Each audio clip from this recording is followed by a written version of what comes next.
AI 분야 하면 딱 떠오르는 대표 주식 중 하나죠. 팔란티어, 네. PLTR이요. 네, 맞습니다. 바로 내일장 마감 후에 분기 실적을 발표합니다. 그래서 저희한테 질문을 정말 많이 보내주셨어요. 이거 실적 발표 전에 사야 되나요? 정말 타이밍이 그렇죠. 다들 지금쯤이면 엄청 궁금해하실 거예요. 그래서 오늘 저희가 한 금융 전문가의 심층 분석 자료를 좀 입수했는데요. 이걸 바탕으로 팔란티어의 현재 상황, 또 잠재적인 위험은 뭔지, 그래서 최종 투자 전략은 어떻게 가져가야 할지 한번 속 시원하게 파헤쳐보려고 합니다. 네, 오늘 이 얘기를 들어보시면 실적 발표를 앞두고 어떤 점을 딱 봐야 할지 아마 명확한 그림이 그려지실 겁니다. 자, 그럼 한번 제대로 들여다볼까요? 네, 우선 이 팔란티어라는 기업, 도대체 매력이 뭐길래 시장이 이렇게 뜨거운 걸까요? 그냥 AI 주식이다, 이 정도로만 아는 분들도 사실 많거든요. 그렇죠. 팔란티어는 AI 업계의 거의 최상위 플레이어라고 보시면 돼요. 원래 시작은 좀 비밀스러웠어요. CIA나 국방부 같은 미국 정부기관들의 데이터를 분석해주는 걸로 유명해졌죠. 아, 정부 쪽 일이요? 네. 그런데 이 회사의 진짜 투자 포인트는 최근에 완전히 바뀌고 있어요. 바로 미국 내 일반 기업 시장, 저희가 US 커머셜 부문이라고 부르는 여기서 그야말로 폭발적인 성장을 보여주고 있다는 점입니다. 아, 그러니까 정부 사업만 하던 회사가 이제 민간 기업 시장까지 뚫고 있다, 이 말씀이시군요. 바로 그럽니다. 분석 자료에 나온 숫자들 보니까 정말 입이 떡 벌어지던데요. 좋은 소식부터 하나씩 짚어주시죠. 네. 성장세가 정말 무섭습니다. 일단 가장 최근 분기 기준으로요. 전체 매출이 약 63% 증가했어요. 63%요. 요즘 같은 시기에 정말 대단한 숫자네요. 그렇죠. 그런데 아까 말씀드린 기업 부문 성장이 진짜 놀라워요. 네. 미국 기업 부문 매출 성장률은 무려 121%에 달해요. 121%요? 와우. 네. 이게 얼마나 큰 변화냐면 이제 이 부분이 미국 전체 매출의 거의 절반을 차지할 정도로 커졌다는 거예요. 아, 그 정도예요? 네, 팔란티어의 사업 구조가 정부 우존에서 벗어나서 아주 성공적으로 다각화되고 있다는 강력한 신호죠. 121% 성장이 놀랍긴 한데 한편으론 이런 생각도 들어요. 이제 막 시작하는 단계라 기저효과 때문에 숫자가 좀 부풀려진 건 아닐까? 이 성장세가 계속 갈 수 있을까요? 아주 예리한 지적이신데요. 근데 더 흥미로운 점이 있어요. 바로 성장 속도 자체가 빨라지고 있다는 겁니다. 속도요? 네, 최근에 AIP라는 인공지능 플랫폼 신제품을 출시했는데 그 이후로 매출 성장세가 계속 가속화되고 있어요. 아, 이걸 수학적으로 표현하면 성장률의 2차 미분값이 증가하는 추세다. 이렇게 말할 수 있는 거죠. 그러니까 50% 성장하던 게 60%가 되고 60% 하던 게 70%가 되는 식의 흐름이라는 거군요. 바로 그거예요. 정말 대단한 거죠. 와, 그건 정말 대단하네요. 지금 당장 버는 돈도 중요한데 사실 투자자 입장에서는 앞으로 얼마나 더 벌 수 있을지가 더 궁금하잖아요. 미래 수익을 좀 예측해 볼 만한 단서 같은 것도 있었나요? 물론이죠. 바로 총 계약액을 보면 됩니다. 한 분기 만에 무려 27억 6천만 달러 규모의 계약을 새로 체결했는데 잠시만요. 한 분기만요? 27억 달러가 넘는다고요? 네, 이게 전년 대비 151%나 증가한 수치예요. 151%. 근데 그게 바로 매출로 잡히는 건 아닌 거죠? 네, 바로 그 점이 중요해요. 이 계약액은 당장 실적으로 잡히는 게 아닙니다. 예를 들어서 어떤 기업이랑 10년간 10억 달러짜리 계약을 맺으면 매년 1억 달러씩 나눠서 매출로 인식이 되거든요. 아, 그런 방식이군요. 그렇죠. 그래서 이 엄청난 계약액은 앞으로 몇 분기, 길게는 몇 년에 걸쳐서 꾸준히 수익으로 전환될 뭐랄까 확보된 미래 먹거리다. 이렇게 볼 수 있는 거죠. 그럼 고객 수도 많이 늘고 있나요? 사실 이런 고가의 B2B 서비스는 고객 한 명 한 명이 진짜 중요하잖아요. 정확합니다. 고객 수가 전년 대비 45% 증가했어요. 팔란티어 서비스가 워낙 비싸다 보니까 전체 고객 수가 아직 1000명이 채 안 되거든요. 아, 정말요? 네. 그래서 신규 고객 하나하나를 확보하는 게 정말 중요하죠. 근데 더 대단한 건 기존 고객들의 충성도예요. 충성도요? 네. 계약을 갱신하는 건 기본이고요. 오히려 지출을 더 늘리는 경향이 아주 강합니다. 고객 유지율이 굉장히 높다는 뜻이죠. 일단 한번 쓰면 빠져나올 수가 없나 보네요. 그렇죠. 일단 고객이 되면 그들의 운영 효율을 높여주고 더 많은 수익을 내게 도와주니까 그 돈으로 다시 팔란티어에 재투자하는 그런 선순환 구조가 만들어지는 겁니다. 실적 좋고 미래 밝고 고객 충성도도 높고 재무 상태는 어떤가요? 돈은 잘 쌓아두고 있나요? 분석에서는 깨끗한 대차대조표, 그러니까 프리스틴 밸런스 시시라는 표현까지 썼어요. 깨끗한 대차 대조표요? 네, 현재 약 64억 달러, 우리 돈으로 하면 8조 원이 넘는 현금성 자산을 보유하고 있는데 놀랍게도 부채가 전혀 없어요. 부채가 제로라고요? 와, 요즘 같은 고금리 시대에는 그 자체만으로도 엄청난 무기겠네요. 맞습니다. 다른 빅테크 기업들도 대부분 빚을 대서 사업을 하잖아요. 이자 비용으로 나갈 돈이 없으니 그걸 고스란히 재투자나 이익으로 가져갈 수 있는 거죠. 그렇군요. 게다가 영업 레버리지 효과도 아주 뚜렷하게 나타나고 있어요. 영업 레버리지요? 그게 뭐죠? 이건 매출이 늘어나는 속도가 비용이 늘어나는 속도보다 훨씬 빨라서 이익률이 급격히 좋아지는 현상을 말하는데요. 최근 분기만 봐도 매출엔 4억 5천만 달러 이상 늘었는데 영업비용은 1억 4천만 달러 증가에 그쳤어요. 아, 버는 건 훨씬 많아졌는데 쓰는 건 조금 늘어난 셈이네요. 바로 그거죠. 그러니 이익이 눈덩이처럼 불어나는 거예요. 알겠습니다. 지금까지 들어보면 뭐 거의 완벽한 회사 같은데요. 근데 이렇게 모든 지표가 좋아 보일 때 투자자 입장에서는 오히려 불안하거든요. 내가 뭘 놓치고 있는 거 아닌가 하는 생각이 들고요. 바로 그 지점이 이 분석의 핵심입니다. 아, 가장 큰 문제는 역시나 주가 수준, 바로 밸류에이션이에요. 한마디로 회사는 너무 좋은데 주식이 너무 비싸다는 거죠. 얼마나 비싼데요? 미래 예상 실적을 기준으로 한 선행 주가 수익 비율, 포워드 P가 171배에 달해요. 171배요? 네. 그리고 선행 주가 영업 현금 흐름 비율도 167배 수준이고요.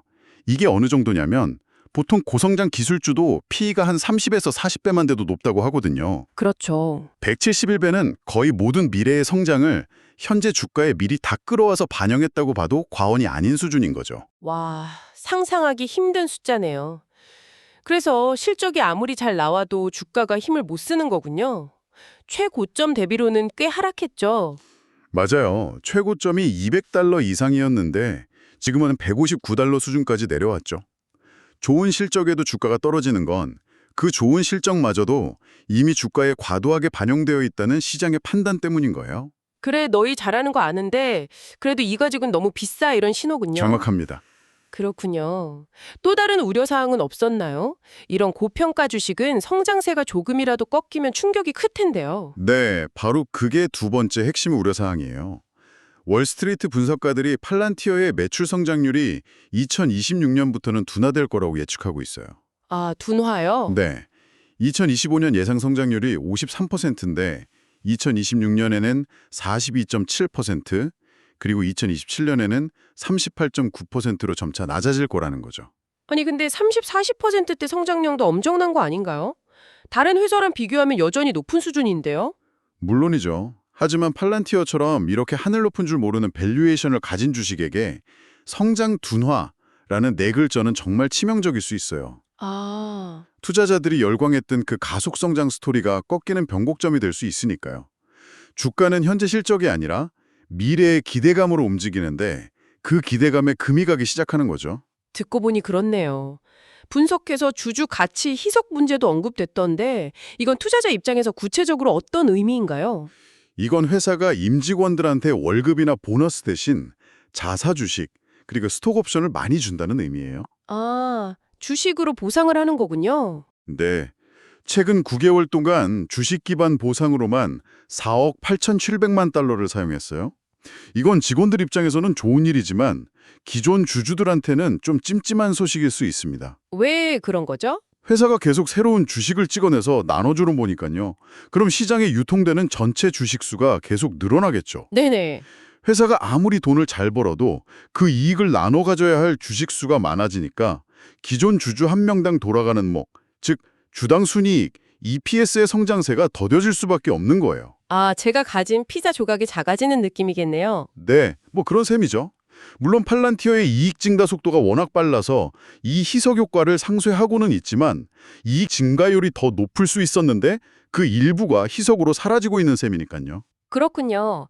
정리를 해보면 회사는 정말 대단한데 주가는 너무 비싸고 미래 성장세가 꺾일 수 있다는 우려가 있고 주주 몫이 조금씩 줄어들고 있다. 네, 딱 그겁니다. 그럼 이 분석가는 팔란티어가 이 막대한 현금을 그냥 금고에 쌓아두지 말고 뭔가 액션을 취해야 한다고 제안했던데요. 네, 여기서 아주 흥미롭고 공격적인 제안이 나옵니다.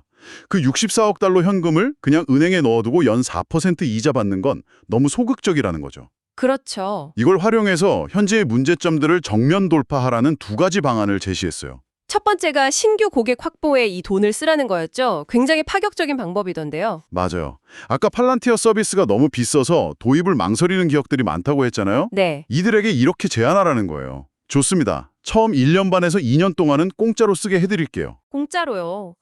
그거 너무 위험한 발상 아닌가요? 비용만 쓰고 고객이 돈을 안 내면 어떡해요? 그게 바로 이 전략의 핵심이에요. 이건 단순히 고객을 유치하는 걸 넘어서서 우리 제품의 가치에 대한 회사의 엄청난 자신감을 시장에 보여주는 행위죠. 아하. 일단 우리 제품을 써보기만 하면 당신들은 우리 없이는 비즈니스를 할 수 없게 될 것이다. 이런 메시지를 온몸으로 던지는 거예요. 와, 정말 대담한 발상이네요. 두 번째 제안은 뭐였죠? 두 번째는 그 막대한 현금으로 자사주를 매입하라는 겁니다. 아, 자사주 매입이요? 이건 앞서 말한 주주가치 희석만제랑 바로 연결되겠네요. 정확합니다. 첫째, 회사가 시중에 풀린 자기 주식을 다시 사들이는 거니까 주식 기반 보상으로 늘어난 주식 수를 직접적으로 상쇄할 수 있죠. 네. 둘째, 시장에 아주 강력한 신호를 보낼 수 있어요.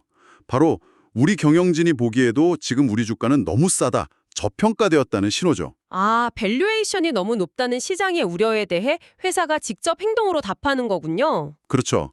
아니다, 우리는 미래 성장에 자신이 있고 현재 가격도 매력적이다 라고 말하는 거예요. 이건 고평가 논란을 잠재우는데 큰 도움이 될 수 있습니다. 자, 그럼 이제 가장 중요한 질문에 답을 할 시간이네요. 이 모든 분석을 종합했을 때 실적 발표를 앞두고 매수 버튼을 누를지 말지 고민하는 분들을 위한 최종 결론은 뭔가요? 결론은 아주 명확하고 단호했습니다. 실적 발표 전에는 절대 매수하지 말라는 것이었죠. 그렇게 단호하게요? 이유가 뭔가요? 이유는 크게 두 가지입니다. 첫째는 내재 가치 평가예요. 분석가가 자신의 DCF 모델로 팔란티어의 적정 주가를 계산해 보니까 주당 약 94달러가 나왔어요. 94달러요? 네. 근데 현재 주가가 약 159달러잖아요. 거의 60% 이상 고평가 상태라는 판단인 거죠. 지금 가격에 사는 건 안전 마진이 전혀 없는 위험한 베팅이라는 겁니다. 94달러와 159달러. 갭이 정말 크네요. 그럼 두 번째 이유는 실적 발표 자체의 불확실성이겠군요. 맞습니다. 실적 발표는 언제나 동전 던지기와 같아요. 특히 팔란티오처럼 기대치가 높은 주식은 더 그렇죠. 네. 이번 실적 발표에서 투자자들이 가장 주목해야 할 숫자는 바로 2026년 매출 성장률 가이던스예요. 아까 월스트리트 예상치가 42.7%라고 했잖아요. 네, 그랬죠? 만약 회사가 이보다 낮은 가이던스를 제시하면 성장 둔화가 현실이 되었다. 나는 실망감에 주가가 크게 하락할 수 있습니다. 반대로 주가가 오르려면 어느 정도의 수치를 보여줘야 할까요? 시장의 예상을 훌쩍 뛰어넘어서 성장 가속화 스토리가 여전히 유효하다는 걸 증명해야 해요. 분석가는 2025년 예상 성장률인 53%를 넘어서는 약 55% 이상의 가이던스를 제시해야만 주가가 긍정적으로 반응할 거라고 봤어요. 우와, 그만큼 기대치의 허들이 높다는 거네요. 엄청나게 높은 거죠. 그렇다면 이 주식은 아예 쳐다보지도 말라는 뜻일까요? 아니면 매수를 고려해 볼 만한 시점이 올 수도 있다는 걸까요? 분석은 잠재적인 진입 시점까지 아주 구체적으로 제시합니다. 오, 어떤 거죠? 만약에 실적 발표 이후에 회사의 펀더멘탈은 여전히 튼튼한데 주가만 시장의 실망감으로 큰 폭으로 하락한다면 예를 들어서 한 20% 정도 빠져서 주당 120달러 수준에 가까워진다면요. 네. 바로 그때가 훨씬 더 매력적인 매수 기회가 될 수 있다고 말해요. 좋은 기업을 더 안전하고 합리적인 가격에 살 수 있는 기회를 침착하게 기다리라는 조언이죠. 오늘 분석을 정리해 보자면 팔란티어는 의심할 여지 없이 뛰어난 성장 지표를 가진 훌륭한 기업이지만 주가가 그 가치를 이미 한참이나 앞서 달려가고 있다. 네, 그렇죠. 그래서 지금 당장 추격 매수하기보다는 다가오는 실적 발표가 만들어낼 변동성을 지켜보면서 더 나은 진입점을 기다리는 것이 현명하다는 조언이었고요. 맞습니다. 결국 이번 분석은 모든 투자자에게 아주 중요한 질문 하나를 던지는 것 같아요. 훌륭한 기업이 언제나 좋은 투자는 아니라는 점이죠. 아, 그 말이 참 와닿네요. 이 지점에서 우리는 이런 고민을 하게 돼요. 한 기업의 놀라운 성과가 과연 어느 시점부터 주가에 완벽하게 선반영되는 걸까? 그리고 더 중요하게는 미래에 대한 합리적인 낙관론과 그저 시장 분위기에 휩쓸리는 순수한 과열, 즉 하이프 사이의 차이점을 우리는 어떻게 구별해낼 수 있을까? 이 질문에 대해 한번 깊이 생각해 보시는 것도 좋은 투자의 시작이 될 것 같습니다.